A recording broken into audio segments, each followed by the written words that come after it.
Hello, and welcome to Attached Together, the podcast where we explore attachment theory and what it really means for counsellors, psychotherapists, and psychologists in practice. Created by the team at Optima, providers of the Level 5 and Level 7 diplomas in attachment-based psychotherapy, this podcast is a space to deepen your understanding, reflect on your work, and stay connected to the heart of attachment-informed practice. I'm Darren, a counsellor and attachment-based psychotherapist in private practice. Alongside hosting this podcast, I teach on the Level 5 course at Optima. And a quick note before we begin, our episodes now come with a CPD certificate. If you'd like to access it, simply head to our website. Joining me is Gav, who's both a counsellor and a tutor, and we're going to be talking about something that comes up again and again in practice: trauma and attachment, and how the two are often inseparable. This episode is aimed at counsellors in training as well as qualified practitioners, and our goal is to keep it grounded, practical and clinically useful. So whether you're sitting with clients who struggle with trust, closeness, emotional regulation or relationship patterns that feel stuck, this one's for you. Gav, welcome. It's great to have you here. Hey Darren, it's real good to see you. Thanks for having me. So you're a tutor and an attachment-based psychotherapist yourself, so you've got loads of experience in this subject. In your experience, when people hear about trauma and attachment, what do they usually imagine? Yeah, I think people, when they hear trauma, they quite often think about these kind of big, obvious events that happen, violence, war, road traffic accidents, terrorism, sexual abuse, these kind of big things. They imagine people who are kind of visibly kind of distressed, flashbacks, nightmares, all those kind of things, and maybe diagnosis, PTSD, personality disorders. I think that's what comes to mind a lot when people think about trauma. So most people think about something terrible which has happened, and of course all of those things are absolutely traumatic, and we get that. But I guess in attachment-based psychotherapy, I suppose we broaden that a bit more to include what didn't happen that needed to. So not just what happened, but what didn't. So not just the moments of harm, but the moments where maybe safety, protection, emotional attunement and regulation were missing, particularly in childhood, as that sets the ways we think about relationships, our internal working models, the way we see ourselves, other people and the world around us. So yeah, we take a slightly different approach when it comes to trauma. And in terms of attachment, you asked about that as well. So I think when people think about attachment, they think about maybe parenting styles a little bit, and they think about the labels which we have of attachment, secure, anxious, avoidant, almost like their personality types or traits. But I think what I'd like to get across, attachment isn't really about a label, and it's not a diagnosis either. It's more like an internal map, the set of expectations we have about ourselves, others, and the world, and whether our needs are going to be acceptable to other people, whether closeness feels risky or whether it feels safe. So there's more to it, I think, than what people, sometimes imagine when they say those words. Wow, when I hear you say all of that, it just makes me realise just how wide the subject of trauma is, and certainly looking at it through that attachment lens, it sounds absolutely fascinating to me. The bit I've picked up on is that it's not necessarily what did happen, but it's what didn't happen. I find that fascinating. Yeah, that's it. It's quite, I guess we look at it as it's like a deficit model in a way, it's all the things we didn't have in childhood. So when we look at children who are more maybe securely attached, they had all the love, the compassion, the attunement that they needed, but more people who are more insecurely attached, some of that stuff wasn't there. There's maybe inconsistency in caregiving, or maybe even, neglect. They just didn't get the emotional attunement they have. And sometimes when we think about trauma as well, in more extreme cases, it's those people who are meant to keep us safe and look after us and attune to us are the ones who are actually frightening and maybe the cause of some of the distress. So yeah, then that can cause real problems, and that's when any kind of way of dealing with that, any kind of organised strategy just doesn't exist anymore. So yeah, it's definitely about kind of what wasn't there, the unmet needs. What I just constantly amazes me is how much, like what you've just described there about, actually, were you neglected or were you abused? It shows up in the various attachment styles, and actually we can see it in adulthood, can't we? We can see it play out. And the same patterns, the messages we've received as kids, they become our inner working model. So when I think about it showing up in adulthood and that inner working model we have, it does lead us on to the obvious, which is what are the different attachment styles. So secure, obviously we know that's someone that's had their needs met majority of the time and they feel generally secure. But the insecure, there's more to that, isn't there, Gav? So, we spoke about before that this isn't a diagnosis. We're not fixed into these boxes, and, the way we respond to people can change depending on how safe we feel and secure we feel at that particular moment in time, which can be different with different people. But I kind of think of attachment as being like on a continuum. So you might have at one end someone who's quite anxious, who doesn't really trust relationships too much because of what they've been through with them when they were younger. The caregivers were slightly inconsistent, so they can never really guarantee on getting the attention, the emotional attunement that they needed. So they can be more, that's what we call more the anxious attachment. And at the other end of that continuum, you get an avoidant, somebody who's just learned that they can't trust or rely on other people at all, and they're reliant on themselves. So we see other people as, more kind of weak or needy. They have to really rely on themselves. So that continuum goes right across, and somewhere in the middle is secure, as you said. So secure isn't something different. It's just a blend. It's a way you can balance closeness and autonomy as well. You can have a good mix of the two. And all of those along that continuum is kind of what we call insecure attachment, but it's an organized approach, an organized strategy that we develop depending on what we've learned. So if a caregiver is consistently inconsistent, then we're more on the anxious side. If they're consistently neglectful, we're more on the avoidance side. But we do that because we know what works and what keeps us safe in that moment in time. It's quite a lot to break down in the room, isn't it? When someone's been doing something for all their life to keep them safe. And to some extent, often it's really worked for them. It's got them where they are. They might be successful, they might have a family, they're a member of their community, but yet that insecure attachment is with them. So when they show up in the room, it could be quite a lot to unpick, I find. Yeah, that's it. We learn as young children how to be in the world and how to be with other people. And those internal working models are really like that. They're ingrained at that point. That's how we've learned through all the kind of a childhood. So really hard to change in adulthood.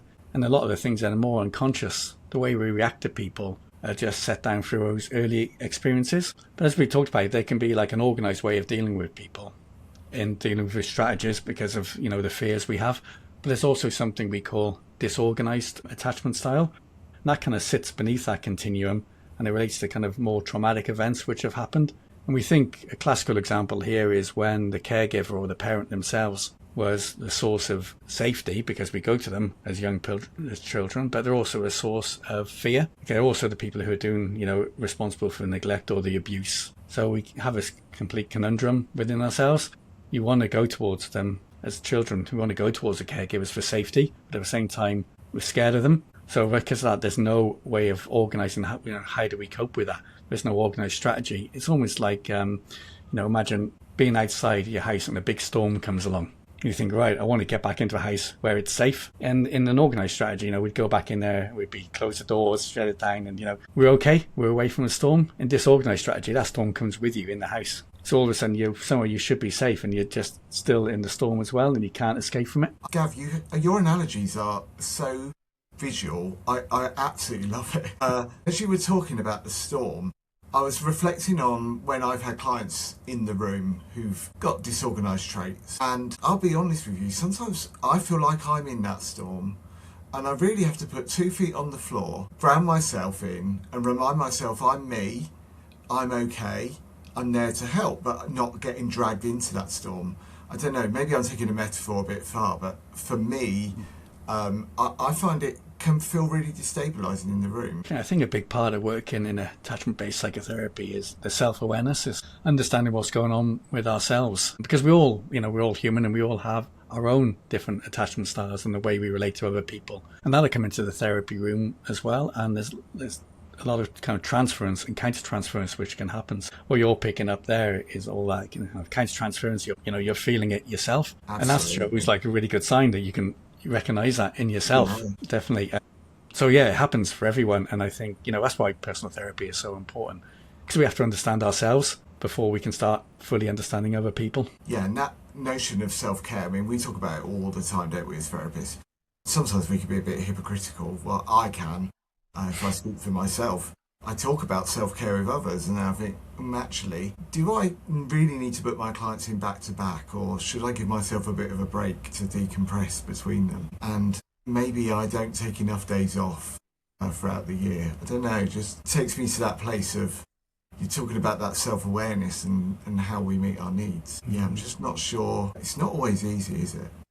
No. And I think you're talking there a bit about, burnout, isn't it? It's quite easy to get into that situation, especially when you're taking on so much of a client's material, because it's quite a relational way of working in attachment-based psychotherapy, that, we're really kind of being with the clients emotionally as well as physically. Yeah. And, and you can bring a lot of that stuff back, and you can feel, an obligation to kind of, meet their needs, maybe more than your own needs as well. But your needs are just as important, because if your own analogy, isn't it, putting your own oxygen mask on before you put someone else's on, you've got to look after yourself, otherwise you become burnt out, and then, you're not looking after yourself or your client at that point. So yeah, it's a big part, I think, of the work is to have self-care. We've been chatting about trauma, and actually we've kind of veered off in different directions there. The one thing we haven't really covered is, when trauma shows up in the room, what do we do and how do we work with it? What are your thoughts? Yeah, well, that's a great question, isn't it? Like, when it shows up in the room, it can show up in so many different forms, I guess. When we're talking about how it affects adults, then, there can be a whole load of kind of defenses which come up. So basically with the trauma, it's a situation where relationships feel both safe and dangerous at the same time. So we can see lots of things happening when they can sort of want closeness towards us, but then also pulling away really quickly as well. And it's that kind of to and fro, that push and pull can happen an awful lot. What I'd say is, like, these traumas, these attachment styles, they developed in relationship. And so the healing happens in relationship as well. Might sound a bit corny here, but that's kind of like what we're doing. We're offering them a new experience. That's the work, Gav. That's the work. Yeah. That's it. So I don't see it as any big kind of tool or technique. I mean, there's some things you have to do. If someone's emotionally dysregulated, we want to sort of ground them and regulate them. That's kind of the obvious stuff to do. We want to increase awareness by exploring their past attachments, so as we know kind of what they've been through, and they get an understanding that they're not being pathologized here. What they have are defenses, natural adaptations from what they've been through. So there's nothing pathologizing around this. But then beyond that, we just want to be sort of present with them, offer them a different experience where they don't have to have their defenses up, but they're not expecting to be judged or rejected, where there's more consistency, more attunement from us. And sometimes just offering that can be enough. I don't know about you, when I think of all what you've just described, it's not quick work, this, is it? When we're working, especially with someone with maybe a disorganised attachment, it takes us a while, doesn't it? And for me, it's all in the relationship. It's all in building the trust and feeling safe. And once we can get that, then the work can begin. But that building the trust, for me, that can sometimes maybe only take a couple of sessions and people really take to it and they're ready. But for others, it can take many, many sessions and lots of different ways in. And yeah, I find myself, I've had clients in the past where sometimes I just get out a pack of cards and for 10 minutes we'll just play a game of cards or something, just to build that relationship and just to calm things down. I don't know if you have similar experiences. Well, I've never done that, but that's a great idea to, get out a card. Something just to make it more, real and relatable, and so as you can get to know each other and relax. You said about it taking a long time, and it definitely does, because, a lot of our clients have learnt these ways of being, these adaptations, these defenses throughout childhood, when our brains are growing. So our brains are kind of malleable at that time, where all these connections are being made, and it's kind of been hardwired within our brains at that point. And, we might think childhood's only, 10, 18 years long, and you think, oh, well, some adults might be, coming to us in their 50s or so, and they might be beating themselves up thinking, well, that was such a long time ago. But it's hardwired in. Unless you have some experience to change that, then that's just the way that unconsciously we're going to react, and we're going to repeat patterns, because familiarity feels safe as well. So we get a lot of kind of people who maybe experienced abuse in the past, maybe in childhood, would naturally kind of gravitate towards those relationships, because even though it's dangerous and harmful, it's familiar. And the nervous system thinks, okay, I know this. I'm kind of associating this with love and connection, even though, consciously it just seems wrong, but it's just subconsciously how our nervous system works. So it takes an awful long time to sort of build up a different relationship, and there might not be a great deal of trust, first of all. So we have to build that, And what you're doing, your example, I think is great. It's something I might try myself. Yeah, I'm really struck by the notion that how long it can take. And like you said, like about a client who's lived for 50 years. And then you feel like, okay, they've held these defences and they've kept them going. They're still here 50 years down the line, but they're in your counselling room.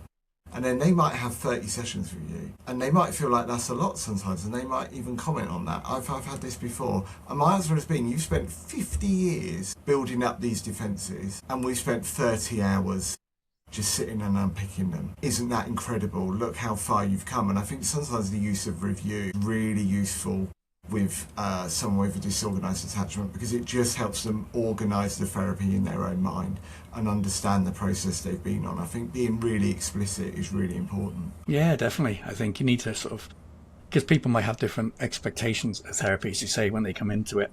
They might expect some worksheets to come out, you to tell them how to think differently, like an ABC, you do this and off you go and you're going to be better. But if we're going to work with kind of the root cause of the issues, these attachment wounds which developed early in life, then that takes time to get down there. And the thing is, it's hard to get down there as well because of all the defences which have been built up to prevent those attachment wounds being touched. It's a bit like, having a wound on your arm or something. The last thing you want to do is someone come along and touching it because it hurts. Mm-hmm. What you want to do is pushing away. And that's what happens. That's why when our wounds are hurt, we can respond with anger, aggression, push people away who we actually want close to us. The people we want to help us, we push away unconsciously because it hurts. And we don't want those wounds to be touched. But to get to those wounds, you've got to have trust. You've got to work with the client where the client is, allow them to gradually drop some of those defences, or at least let them, not be so rigid with those defences, so we can get down underneath. And that takes time and it takes trust. So it can be a long process. Our clients don't always know what they're coming in for, but they know they need something. And what we're able to offer them is exactly meeting their needs, but it takes time. We need to get through those defences in exactly the way you've described. Yeah, it's not easy work. Yeah, what happens, when clients get triggered, like we talked about triggering about those wounds and maybe being touched or fear they're going to be touched. The thinking brain kind of goes offline, we're overtaken by emotions, and we just want soothing as quick as we possibly can. Mm-hmm. And, that's when things like addictions can happen quite quickly, because they give you an instant kind of, release from that emotional pain. Or self-harm, it takes away from the emotional pain to the physical. All these things which we do to kind of just get some relief in that moment. We're not quite sure what we need, we just need relief. But what we're offering, I guess, in therapy is a healthier way of getting that relief. So understanding what's happening, being able to pause, take a step back, regulate ourselves to get the thinking brain back online, and then find out, okay, what do I need in this moment? It might not be, alcohol at that point. It's kind of like, what do I need to actually regulate myself? Just all about regulation, just ways we're trying to soothe ourselves when we become dysregulated. I really like that. And I feel like that's a really lovely point for us to finish on. Let's help people soothe themselves and regulate themselves. We're giving them the tools to help them. Thank you so much for that discussion, Gav. You're going to stay with me. We're going to have a break now, and then we'll be back with a counsellor dilemma. If you've been carrying the emotional weight of your work lately, feeling stretched, tired, or a little disconnected, you're not alone. That's exactly why we created Restoring Your Secure Base, an attachment-informed therapist retreat designed to give you the space to pause, breathe, and reconnect with yourself, your work, and a community of therapists who truly understand. Across 2 days, you'll step away from the everyday into a calm, restorative environment at the Odney Club near Maidenhead in Berkshire. A beautiful setting that even inspired the world of The Wind in the Willows. We're also honoured that Linda Cundy will be joining us for a special talk and Q&A.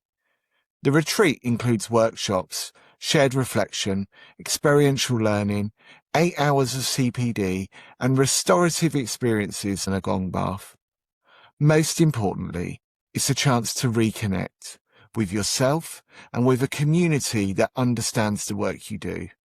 To learn more and reserve your place, visit optimahealthservices.co.uk/therapist attachment-retreat. Welcome back. We've had a counsellor who's written in with a question, which is, I've got a client who was very keen to be in contact in between sessions. I'll be honest, I worried about them and I really wasn't sure. Part of my heart wanted to keep in touch and make sure they're okay, but my head and my ethical mind just wasn't sure. What do you think? So we'll give that an answer. An interesting dilemma we have there, Darren. Yeah. So I think, like, if we're thinking about attachment here, the clients wanting to keep in touch between sessions would be more likely to be someone who's more anxious, preoccupied attachment style, someone who's kind of really, who wants closeness but doesn't rely on it fully, doesn't trust it's going to be there. So they might be reaching out for those purposes, whereas someone on more avoidant end would be more self-sufficient, probably, they're the type of people who, want the quick fix, don't want to delve too deep into the emotions. So yeah, we might see this more with, disorganized attachment or anxious attachment. And I guess my first question would be, to understand what the client is seeking from that contact, before we can understand like how to progress with that. So are they seeking, they need some reassurance? Do they just having thoughts between sessions which they want to get down so they don't forget about them? I've had a client who's done that before, which I think is totally fine. Said, you can email your thoughts to me and we will pick it up at the next session. So it's really understanding what the need is, rather than pathologizing or coming down to kind of, strict boundaries and ethics. I think first of all, we have to understand the client. I really like that you've allowed the client to email you, because some counsellors and psychotherapists would see that as an absolute no, wouldn't they? But for me, actually, if it helps soothe the client and helps keep them regulated, that's the aim. And we're showing them a new way of having a secure base. That starts with the therapy and then evolves into finding that within themselves. That's the aim, isn't it? Yeah. I've definitely used objects before and allowed them to take something from my room that they then bring back at the next session, and it's almost like a guarantee. I'll need my item back. So it might just be like a small trinket that I've got on the side, or I've got lots of like little plants and things. People can take that away and just keep it alive for me and bring that back in. And that's worked really well, I have to say. Yeah. And that's great. What it sounds like you've done there is you've had the conversation with the client, which is so important. I think sometimes in counselling, we can say, well, I've been taught this is a rigid boundary that I shouldn't cross, therefore, there'll be no contact. But what we need to do is explore. We need to bring these things into the room. That's where attachment-based therapy is so relational, that we bring the things into the room, we discuss it together. So it's a new experience. We're discussing why is it that the client needs contact between, and whatever options are there. And I think your example there of giving an object is excellent. That's a way maybe they can feel connected to you outside of the sessions. And that, you mentioned the relational, and that actually takes me on to the other thought that I had, which was, you've so rightly said, let's look at the attachment style of the client. What about the therapist? What's their attachment style?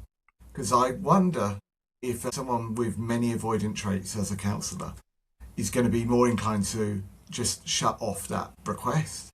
Whereas someone who is preoccupied themselves might really mull that over, because they're living with the same preoccupations and the same insecurities and wanting connections from others. So I think as therapists, we've really got to check in with what's going on with us, because that's the danger. That's a great point. That is, yeah, definitely. Because as we talked before, we're bringing our own attachments into the room as well. And we can collude if we have similar attachment styles as the client. There's a risk we can collude with them, or there's a risk, we don't fully understand their needs. And I think, that's a great example. Someone who's dismissing and has a client who wants contact between could be very much inclined just to switch it off and not explore that, and just, no, that's my boundary, I'm not going there. Whereas maybe a therapist with a more anxious, preoccupied attachment could just feel the need to do whatever their client wants to keep them happy and needy. They could let those boundaries go too much. What we need is a mix in the middle. We need to be secure in the therapy room. We need to, even if we're not fully secure outside in life, we need to learn how to be secure within that therapy room and understand what's going on. Absolutely, because we are the secure base. So I guess in summary, to answer the counsellor question, there's a few tips there, such as taking the object, having this conversation with the client, really working with that request, but also taking a step back and just reflecting on your own processes and what's going on. We wish you all the best of luck with it for sure. So that brings us to the end of today's episode of Attached Together. A huge thank you again to Gav for such a thoughtful and grounded conversation. Really enjoyed the back and forth, exploring the relationship between trauma and attachment in a way that's practical in the counselling room. Cheers, Gav. And if you're a counsellor in training, newly qualified or an experienced practitioner wanting to deepen your understanding, there's so much more to learn in this area, and it really can transform the way you work with clients. If you'd like to explore the subject further, including how to train with us, you can find out more about our Level 5 and Level 7 in attachment-based psychotherapy at optimahealthservices.co.uk, where you'll also find details on how to sign up. Thanks for listening, and we'll see you next time on Attached Together. And now you can claim your free CPD certificate. You can either go to our website or look at the show notes and you'll find the link.